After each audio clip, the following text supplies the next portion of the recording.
Buenos días, amados hermanos, ¿cómo están? ¿Estamos bien? ¿No se oye?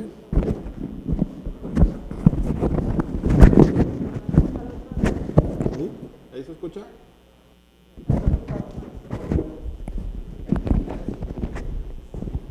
¿Ahí se escucha mejor? Vamos peleados la tecnología y yo. Hermanos, es un privilegio estar este domingo en la casa del Señor. Es un gozo esta vez estar en su casa. Me gocé con los cantos esta mañana, no sé usted. Hay un canto en especial que entonamos que se llama Majestad. Y curiosamente es de los cantos preferidos de mi madre y el mío. Y estando en la reunión, en el culto congregacional, me doy cuenta que no solamente hay una preferencia personal, sino que muchos hermanos siento que se sienten identificados con esos cantos. Mi pregunta sería, ¿por qué cree que ese canto uno siente que se eleva la presencia del Señor? No es el esfuerzo de quien está cantando aquí, por más dones que podamos tener a veces. ¿Cuál cree que sea la razón de cantos como eso, Majestad?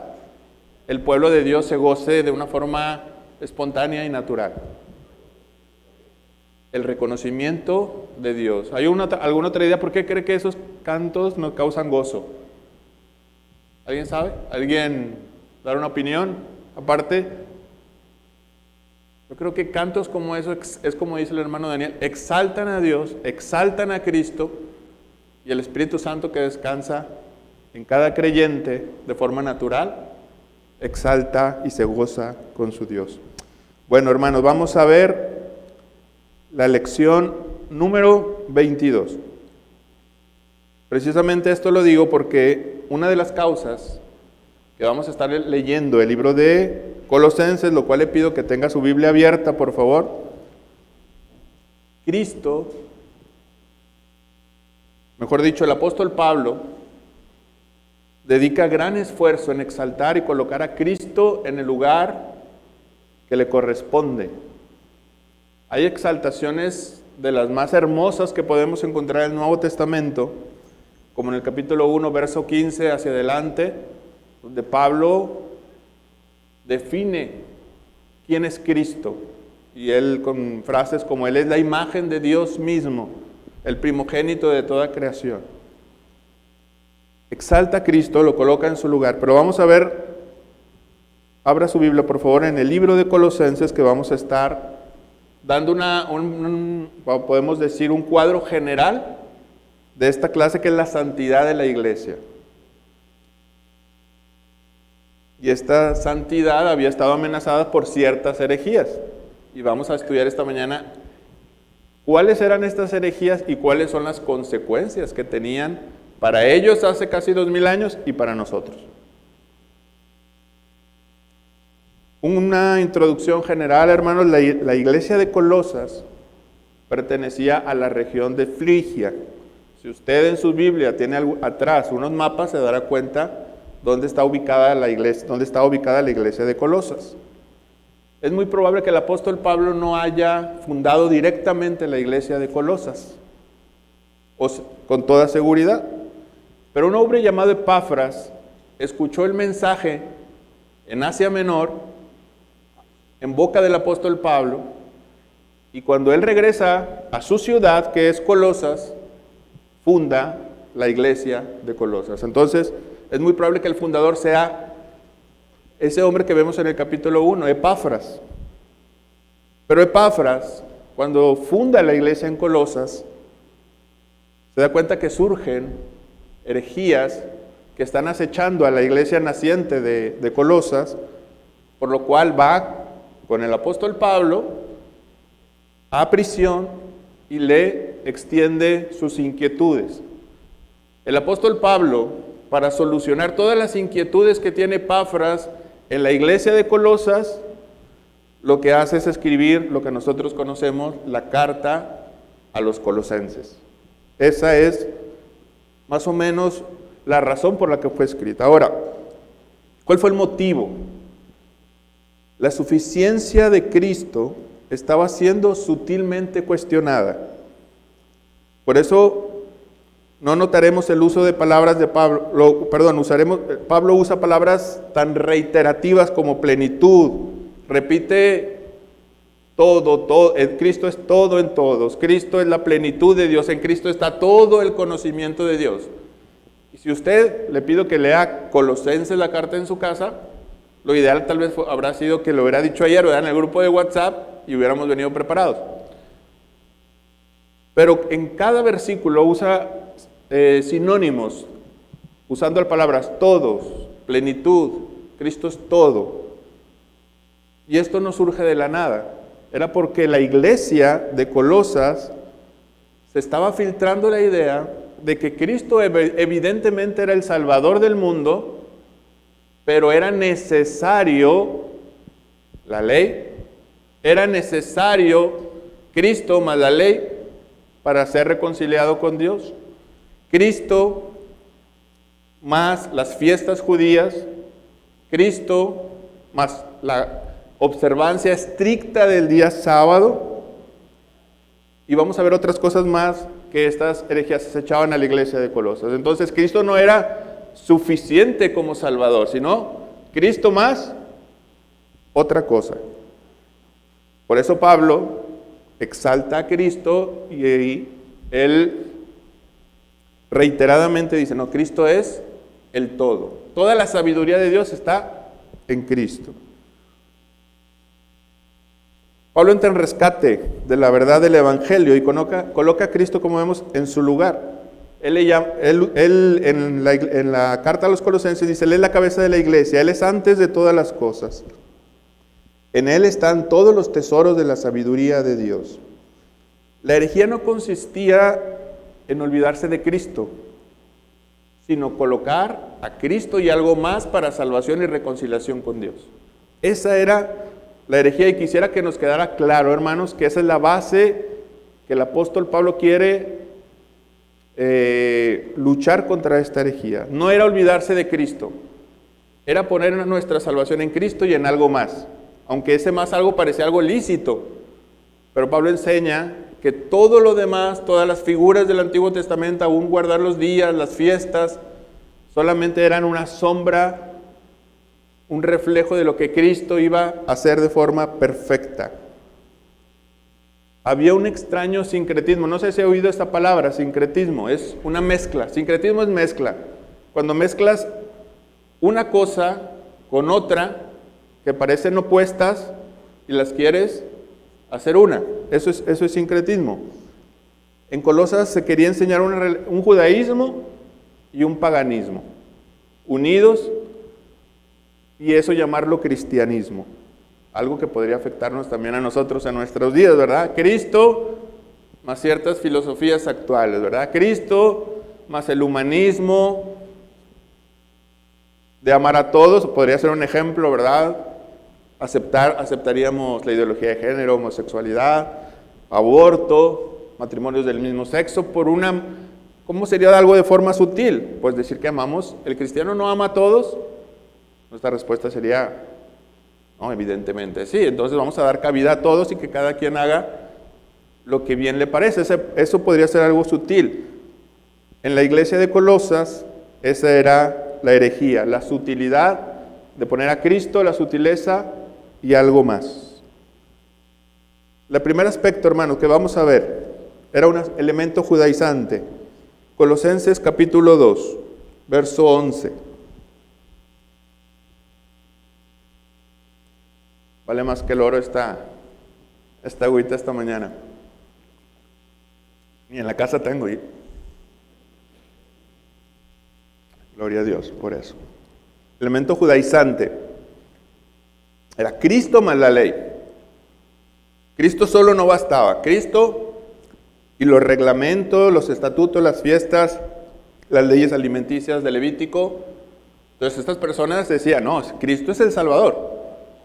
Pero vamos a guardar todavía todas las observancias estrictamente del Antiguo Testamento. ¿Alguien podría leer el capítulo 2:11 de Colosenses?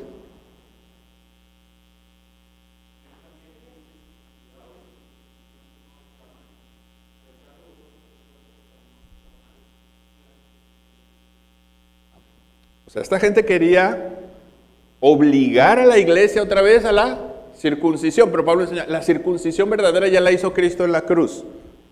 Y siempre que quiere rebatir una idea, Pablo lo hace con la persona y la obra de Cristo. Aún a los judaizantes, que se querían atar aún al Antiguo Testamento. 2, verso 16, ¿alguien lo puede leer? La obligación ahora de guardar las festividades del Antiguo Testamento. Enseñaban estas personas para salvación. Cristo malas, guardar las fiestas. Por tanto, nadie os juzgue en comida o en bebida o en cuanto a días de fiesta, luna nueva o días de reposo. Estas personas enseñaban, hermanos, que Cristo, evidentemente, no debe ser descartado o olvidado como Salvador, pero se tenía que ver rigurosamente guardar el día sábado. Por eso Pablo habla de las fiestas solemnes del Antiguo Testamento, como la Pascua, la fiesta de los tabernáculos, etc. Entonces era el judaísmo que quería otra vez añadir algo a Cristo. Pero Pablo enseña que Cristo es suficiente como Salvador. De hecho, nosotros lo usamos, esta frase que a veces lo hacemos como una, ¿cómo se le llama cuando ya es un guión hecho? Una muletilla. A veces decimos, oramos y decimos, Cristo como suficiente Salvador. Pero a veces olvidamos qué implica que Cristo es un suficiente Salvador. Parece que la iglesia de Colosas no lo entendía. Cristo más la circuncisión, Cristo más la ley, Cristo más las fiestas solemnes, enseñaban estos falsos maestros. Cristo más guardar estrictamente el día de reposo. Pablo le recuerda que Cristo es el cumplimiento perfecto de todas las figuras del Antiguo Testamento. La Pascua no señalaba, no era una fiesta para hacerlo y olvidarse, hacerlo por siempre, ¿verdad? Los días, día tras día, año tras año, sino la Pascua simplemente nos llevaba a algo mayor, que era la obra de Cristo, ese cordero que se sacrificaba en ese día, simplemente nos iba a llevar a lo que Cristo hizo de forma perfecta. Ellos querían atarse a la figura. Decía un hombre llamado San Agustín que ese tipo de judaísmo era como atarse a una luz de una vela, cuando decía él, San Agustín, cuando el sol del mediodía está en todo su fulgor, me sigo atando a una vela. Ese era el judaísmo. Se atan todavía a las fiestas, a las figuras del Antiguo Testamento, pero se olvidaban que el sol del mediodía, que es Cristo, ya había dado luz a todos los hombres y seguías atando a las sombras del Antiguo Testamento. Y esto querían no solo enseñar, estaban tratando de obligar y desacreditar a la gente. Hermanos que evidentemente habían sido salvos por la fe en Cristo, decían, no, ¿sabes qué? Te falta algo más, te faltan estos mandamientos para reconciliarte con Dios.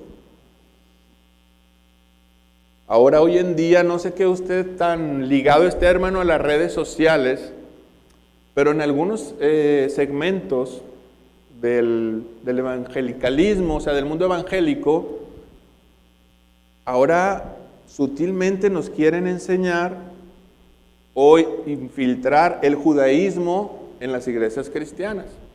¿No ha visto que algunos creyentes empiezan a tener una obsesión con Israel? No, te tienes que bautizar en el Jordán. ¿No le ha tocado? Empiezan a usar como los judíos una kipá, empiezan a atarse de filacterías o de esos, lo que en el Antiguo Testamento del Señor cuando dice, átala en tu corazón, en tus brazos, empiezan a atarse con textos del Antiguo Testamento, usar su kipá, empiezan a soltar 3 palabras en hebreo. No, es que Cristo habló hebreo, por eso nosotros desde el púlpito hablamos. Entonces empiezan a decir palabritas como esta, ¿verdad? Que el bendito Ruaj os bendiga, que el bendito Espíritu Santo os bendiga. Que Elohim, no dicen Dios, ¿verdad? Que Elohim os bendiga. Y empiezan a meter palabritas y la gente que se fascina con mucha facilidad empieza, oye, sí es cierto, hay que volver al judaísmo del Antiguo Testamento. y sutilmente nos empezamos a desprender del verdadero evangelio, que es en la persona y en la obra de nuestro Salvador, de Cristo. El judaísmo, como todos sabemos, no cree en Cristo como Mesías, pero ellos sutilmente dicen, no, es que nosotros somos un judaísmo mesiánico. Tomamos todas las figuras del Antiguo Testamento, las fiestas, pero también aceptamos a Cristo como Salvador. Ese nuevo judaísmo mesiánico está haciendo estragos en muchos segmentos de la iglesia, y espero que aquí nunca ningún hermano caiga preso de eso. Para eso fue escrito, de hecho, Colosenses, para enseñarnos que Cristo es suficiente como Señor y para Salvador, y no necesitamos atarnos a una figura o a un mandamiento más Cristo para salvación. Somos salvos solo por medio de la fe en Cristo Jesús, nuestro Señor. Otro aspecto, hermanos, que también estuvo muy de moda hace como 20 años, los actores de Hollywood, no sé usted si escuchó esta palabra, que se hicieron de la cábala o cabalá. Algunos le ponen acentos. Personas como Demi Moore y algunos actores de Hollywood se adherieron a esta religión. La cábala es un judaísmo, no creen en Cristo como Mesías, pero siguen todo el Antiguo Testamento. Pero ellos creen que en el Antiguo Testamento hay códigos ocultos que se descifran por una revelación especial. Y no sé, un ejemplo, ahora yo leo Deuteronomios, yo veo números, y aquí podría decir, ¿sabes qué? Mira, es que aquí las letras tienen un significado numérico. Cuando junto estas letras me quiere decir un nombre. Entonces, fíjate que aquí hay un significado oculto que dice tal cosa. Esto es una superstición con tintes de misticismo y de Biblia. Y hay mucha gente que cae en esto. Pablo, de hecho, pelea contra estas personas que eran místicas o querían traer esto le llaman, no me quiero ahondar mucho, pero no sé si usted escuchó la palabra gnosticismo. El gnosticismo, el conocimiento. Ellos creían que hay una iluminación especial, que las personas reciben una iluminación especial de parte de Dios, ¿verdad? Entre comillas, y eso le hace entender a usted cosas que usted no puede entender por sí mismo.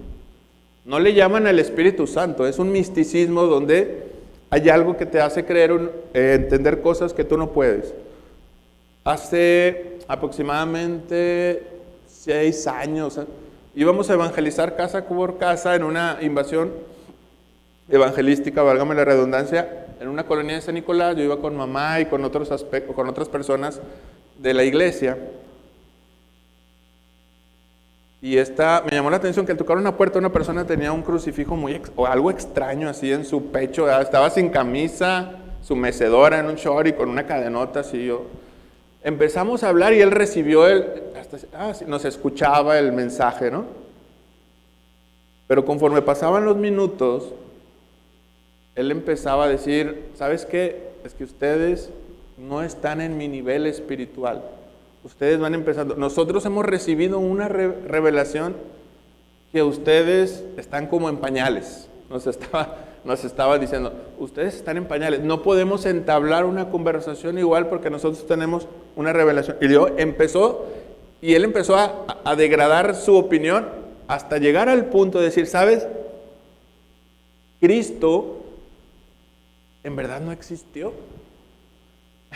Lo que ningún historiador del mundo, hasta los ateos niegan, ningún ateo niega la existencia histórica de Cristo. Bueno, esta persona nos decía, lo que quiere ilustrarte es que Dios es que hagas el bien, que te entregues a los demás como Cristo, pero su persona en sí nunca existió.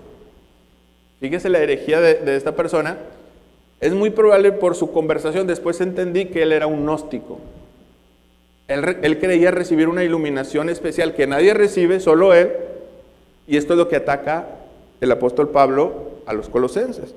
Vamos a ver más adelante que haya hasta la iglesia de Colosas quería tener una comunicación con ángeles y con seres angelicales.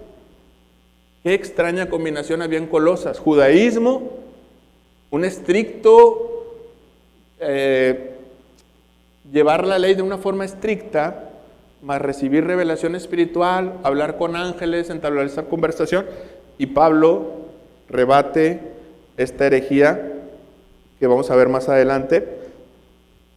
Pero Pablo dice a estas personas que querían establecer códigos secretos, dice Colosenses 2:3, en Cristo está todo el conocimiento de la sabiduría de Dios.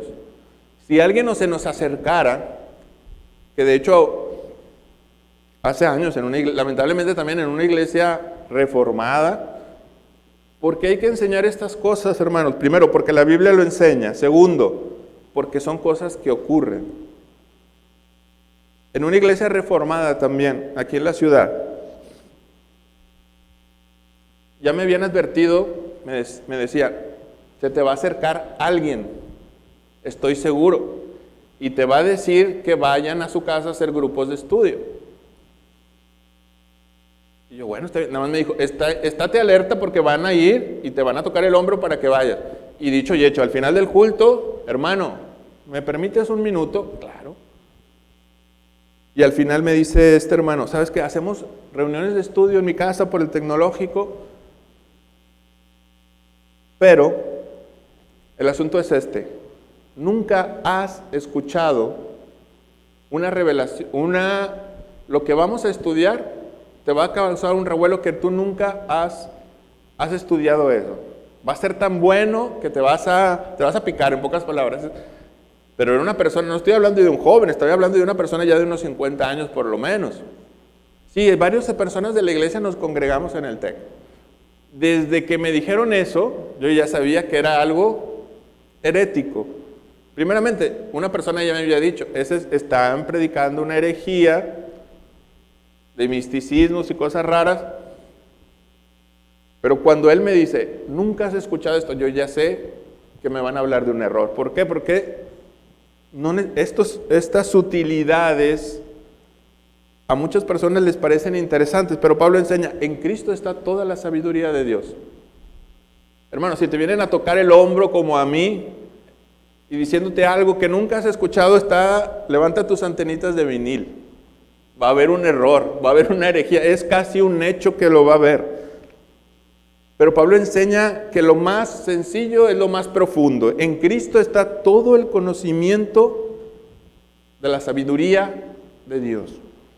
Queremos ser sabios, empecemos conociendo a Cristo.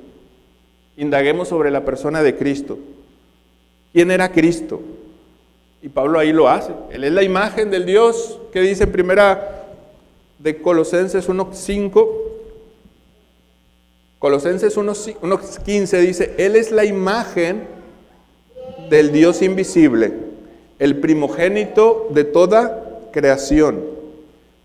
Pablo empieza primero a definir quién es Cristo y con su definición de Cristo derrumba todo aquello que está debajo de Él y que quiere ponerse en su lugar.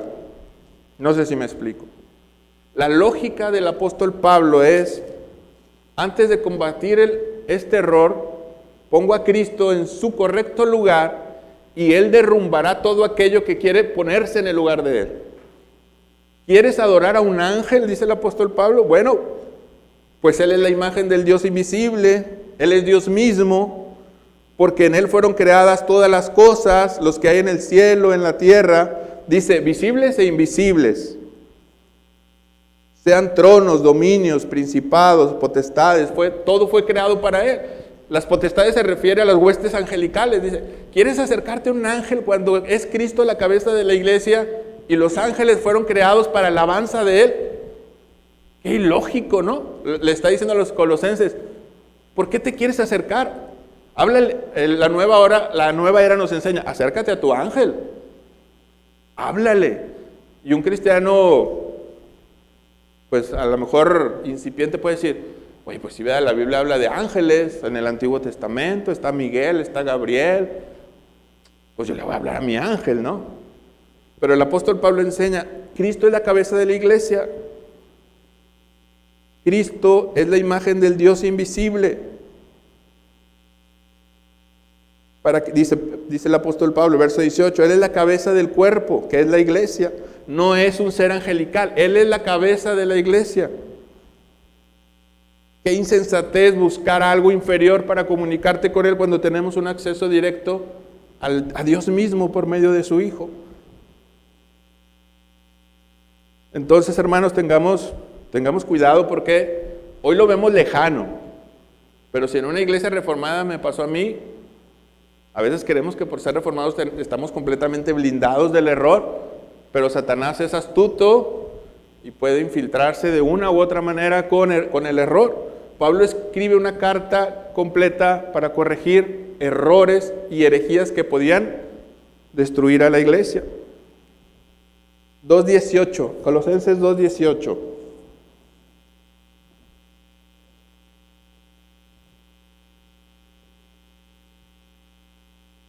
¿Alguien lo puede leer, por favor, hermanos?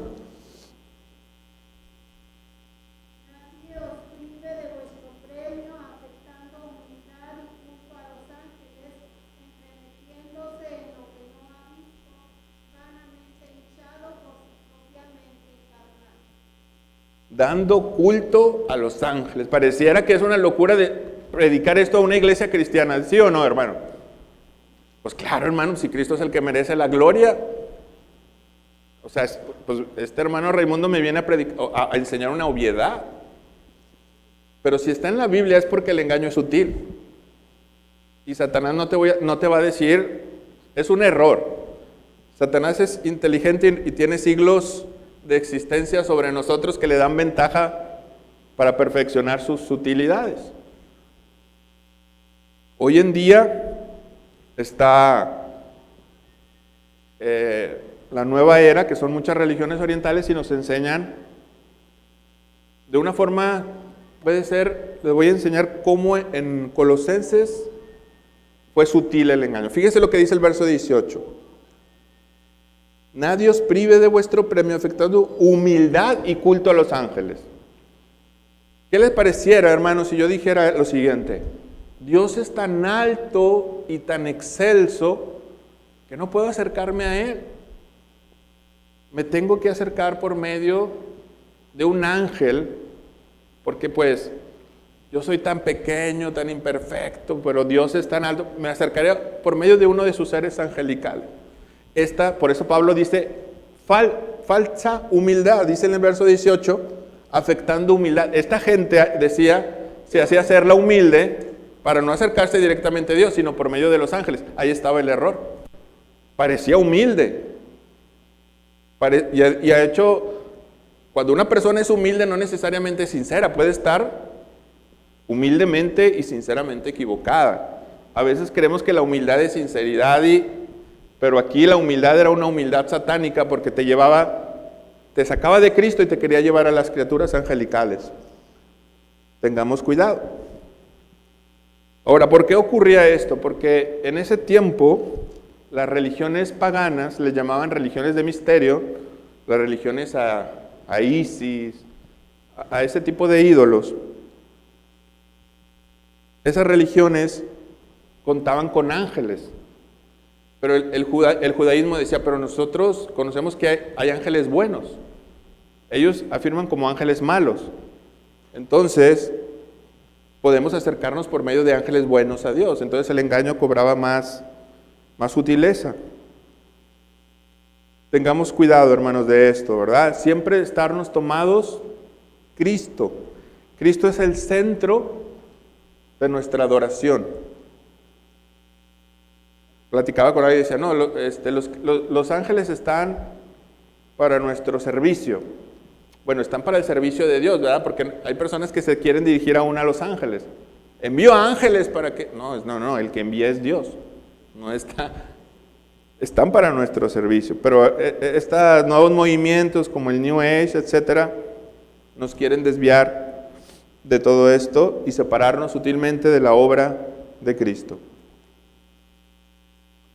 No sé si hasta aquí, hermanos, hay un comentario, le haya pasado algo así similar, una pregunta. ¿Hay algún comentario? Hermano Daniel. Como esas personas hablan con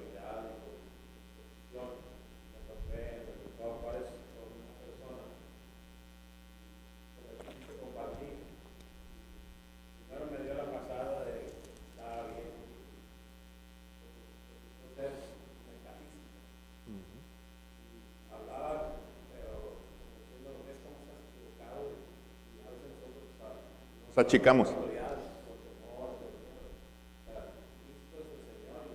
Amén. Amén, amén.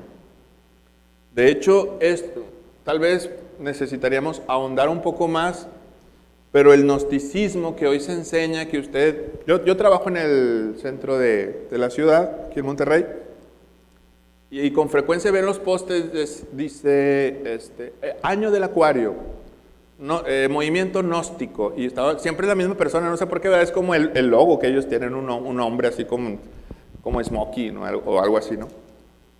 Movimiento gnóstico, de la era de acuario, y etcétera. Eso no es otra cosa que el surgimiento de lo que el apóstol Pablo está enseñando a los colosenses. Por eso dice la Escritura, no hay nada nuevo debajo del sol. ¿Qué es de hecho, los estudiosos dicen que esto le llaman proto-gnosticismo. Era como los principios, porque el gnosticismo surgió hasta el año 100, siglo II en adelante. Era una mezcla de hablar con ángeles, misticismo, etc.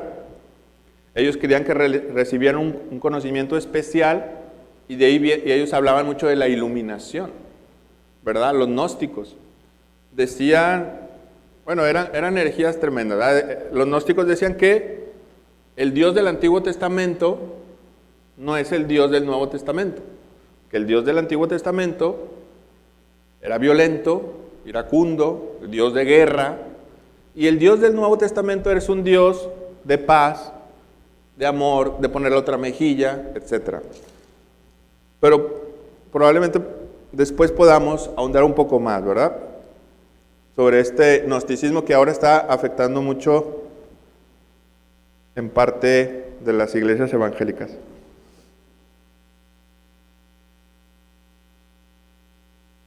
Hace unos años, hermanos, revivió estos movimientos. Tengamos cuidado. Cuidado de separarnos de toda la Escritura. O de parte. Vamos a ver Colosenses, capítulo 1, verso 18.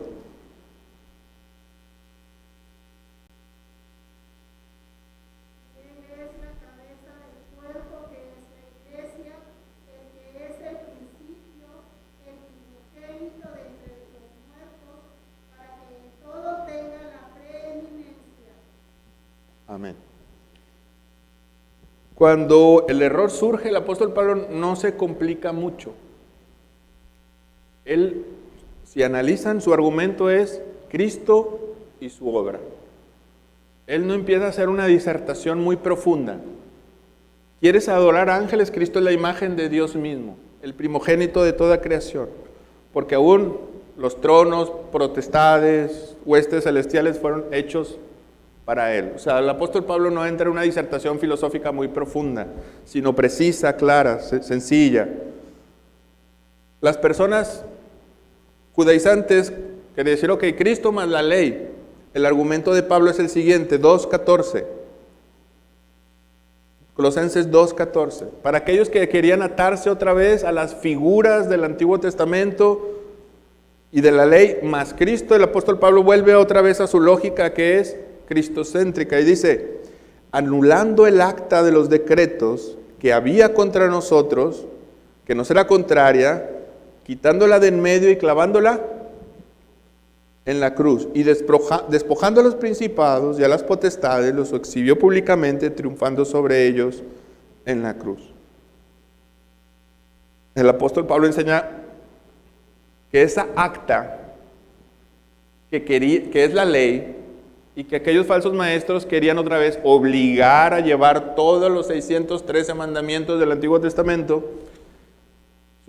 Pablo rebate esta idea con la persona de Cristo de una forma así. Esa ley fue cumplida en la persona de Cristo y nos quiere dar a entender esa acta es como un pagaré. Cuando usted tiene una deuda transmitida en un pagaré, dice el apóstol Pablo, esa acta fue clavada en la cruz. Termina la discusión el apóstol así. Esos mandamientos que otra vez estos falsos maestros te obligan a hacer y llevar, que ni ellos mismos pueden, porque de hecho lo dice el Señor Jesús. Ellos te ponen a hacer cargas que ni ellos hacen. ¿Recuerda ese pasaje? El apóstol Pablo enseña y dice, esa acta, ese pagaré fue clavado en la cruz y no hay una deuda. La deuda está saldada. ¿Cómo os atreven a perturbar con mandamientos y leyes y figuras y fiestas y guarda el sábado y guarda la fiesta de los tabernáculos y la Pascua, cuando esa acta fue clavada en la misma cruz del Calvario? Ese pagaré ya está pagado por medio de la persona de Cristo. Su lógica es Cristo. Cuando viene la herejía, hermanos, centrémonos en la persona de Cristo. Rebatamos eso con la persona de Cristo. Usemos el argumento del apóstol Pablo. Oye, sí, pero ¿sabes qué? Tienes que guardar esto y aquello y el otro. Mi seguridad está en la persona de Cristo. Ahora, el tercer y último aspecto, hermanos, de esta herejía era un ascetismo. ¿Qué es el ascetismo? Era el maltrato duro del cuerpo.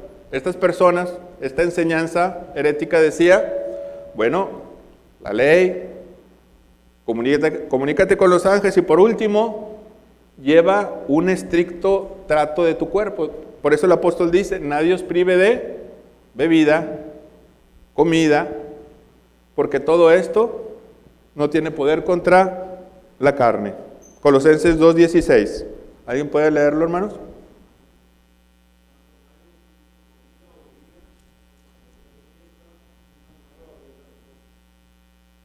Así es. Es el verso 16 porque... Y luego el 17 dice, todo lo cual es sombra de lo que ha de venir, pero el cuerpo era una solamente figuras. Entonces, estas personas también obligaban, ¿sabes qué? A largos ayunos, abstente de esta comida, abstente de esta bebida, porque así puedes elevarte espiritualmente. Y Pablo remite otra vez lo mismo, con la misma lógica, ¿verdad? ¿Por qué atarte a rudimentos? Usa la palabra rudimentos de hombres y no a Cristo. A veces olvidamos eso, hermanos, que creemos que la fe en Cristo nuestra salvación empieza, mejor dicho, con la fe en Cristo, pero la santificación ya es mero asunto de nosotros. Y esa separación está mal. Pablo enseña que nuestra salvación comienza en Cristo y termina en Cristo. Hebreos dice, Él es el autor y el consumador de nuestra fe. Nuestra santificación también está cuando nos acercamos más a Cristo. Y a veces creemos que es por poner mandamientos a los hermanos. No, es que cuídate de ir allá, y a veces llegamos y llenamos de reglas a los hermanos. Y el apóstol Pablo le llama rudimentos de hombres o mandamientos de hombres. Y nos olvidamos que la santificación primariamente está en la identificación con la persona de Cristo. Cuando nos olvidamos de esto, vamos a fomentar una iglesia orgullosa, porque no descansa en lo que Cristo hizo, sino en mi esfuerzo personal. Esto es lo que atacaba la iglesia de Colosas. Cuando olvidamos que Cristo es salvación no solamente al principio, sino en medio y al final. Cuando decimos, no, Cristo me salvó, yo la sostengo la fe con mis acciones, con mis mandamientos, ¿verdad? Guardando estrictamente una vida determinada, surge el orgullo que no glorifica al Señor. Vamos a ver más adelante, si usted le invito a que haga un vistazo en su Biblia, para terminar, y vea Colosenses. Y esto no está por casualidad. Qué curioso que el apóstol Pablo estructura la carta de la siguiente manera. El capítulo 1 y el capítulo 2, el apóstol habla sobre lo que Cristo, o mejor dicho, lo que Dios hizo en Cristo. Observe en el capítulo 1. En el capítulo 1 dice, Él nos ha librado de la potestad. Capítulo 13, verso 13. ¿Él nos ha librado de qué? De la potestad ¿Quién? Dios, ¿verdad? En Cristo. Tanto el capítulo 1, el apóstol Pablo lo único que le interesa demostrar es que por medio de la obra de Cristo somos reconciliados por Dios. Pero cuando pasa la mitad de la carta hacia el final, en el capítulo 3, ¿ahora de qué empieza a hablar? Verso 5.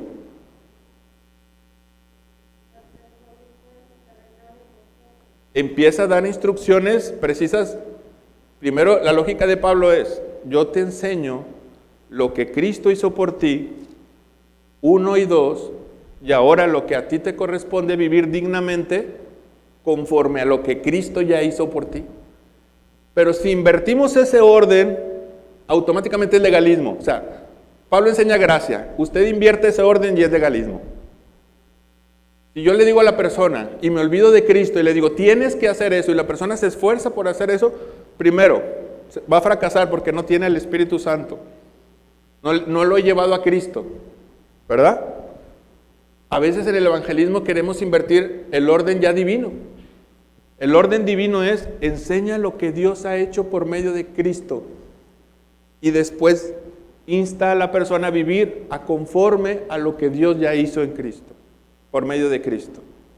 Revertimos esto, hermanos, y estamos creando una fábrica de orgullosos y de legalistas. Porque le enseño a la persona a que por sus fuerzas, a que es él el que tiene que esforzarse y va a fracasar irremediablemente. La próxima lección veremos cómo nuestra responsabilidad. Si ahora vimos el 1 y el 2 de forma general, veremos ahora nuestra responsabilidad como creyentes, responder a esa gracia, ¿verdad?, de Dios en su Hijo. Por último, como hemos visto, Cristo no es el principio y nosotros terminamos la obra. Cristo es principio y final de nuestra salvación. Él es la imagen del Dios invisible, el primogénito de toda creación, porque en Él fueron creadas todas las cosas que están en los cielos y en la tierra. Recordemos eso, hermanos. ¿Quién es Cristo? No llenemos a la iglesia o a una persona primeramente de mandamientos o reglas. Vamos a mostrar quién es Cristo. Vamos a usar la lógica del apóstol Pablo. Yo te enseño quién es Cristo, si tú, y lo demás se lo dejo al Espíritu Santo. Porque a veces nos esforzamos tanto, y me acuerdo que Martín Lloyd Jones decía, no hay nada más desgastante en este mundo de tratar de obtener un carácter cristiano de quien no es cristiano. Y a veces queremos que la persona responda como cristiano cuando ni el Evangelio le hemos presentado. Le he presentado mis reglas, mis mandamientos. Terminamos con Apocalipsis 5 y quiero que lo leamos todos, hermano.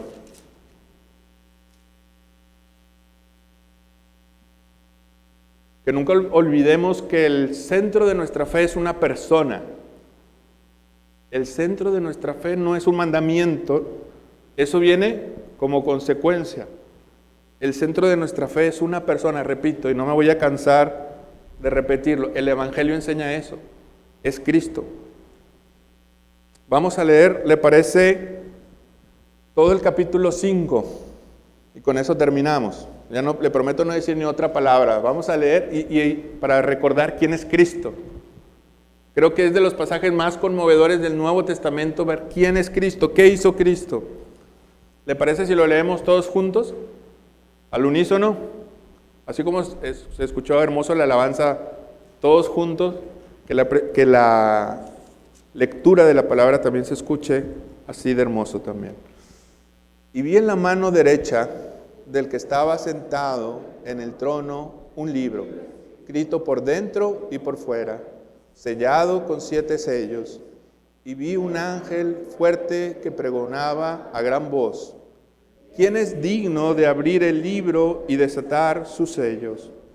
Y ninguno, ni en el cielo, ni en la tierra, ni debajo de la tierra, podía abrir el libro, ni aún mirarlo.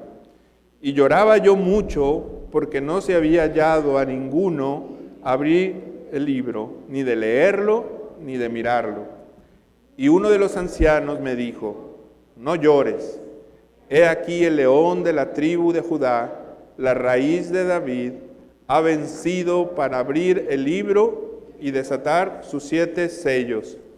Y miré, y he del trono y de los 4 seres vivientes, y en medio de los ancianos estaba pie un cordero como inmolado, que tenía 7 cuernos y 7 ojos, los cuales son los 7 espíritus de Dios enviados. Y vino y tomó el libro de la mano derecha del que estaba sentado en el trono, y cuando hubo tomado el libro, los 4 seres vivientes y los 24 ancianos se postraron delante de. Todos tenían arpas y copas de oro llenos de incienso, que son las oraciones de los santos. Y cantaban diciendo: digno eres de tomar el libro y de abrir sus sellos, porque tú fuiste inmolado y con tu sangre nos has redimido para con Dios, de todo linaje y lengua y pueblo y nación. Y nos has hecho para nuestro Dios reyes y sacerdotes, y reinaremos sobre la tierra. Y miré y oí la voz de muchos ángeles alrededor del trono, y de los seres vivientes, y de los ancianos, y su número era, que decían a gran voz: el Cordero que fue inmolado, digno de tomar el poder, la riqueza, la sabiduría, la fortaleza, la honra, la gloria y la alabanza. Y a todo lo creado que está en el cielo y sobre la tierra y debajo de la tierra y en el mar, y a todas las cosas que en ellos hay, oí decir: al que está sentado en el trono y al Cordero sea la gloria, honra, gloria y el poder por los siglos de los siglos. Los 4 seres vivientes decían: amén. Y los 24 ancianos se postraron sobre los rostros y adoraron al que vive por los siglos. Amén. Es de Cristo quien se trata nuestro culto, nuestra fe, nuestro crecimiento, nuestra santificación y nuestra esperanza. Amén. Al que está sentado en el trono. ¿Y cuántos lo repiten? A Él sea el poder, la honra, la gloria. Y eran los ángeles mismos. ¿Cuánto más nosotros, verdad? También. Entonces, hermano, ¿quería alguien hablar? Hermano Benjamín.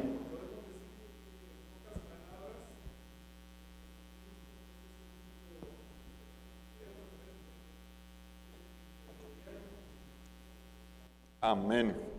Así es, hermano. Amén. ¿Alguien más que quiera comentar algo? ¿Todos estamos bien? Vamos a orar.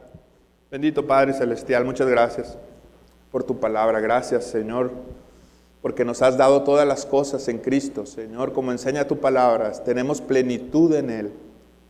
Estamos completos, Señor.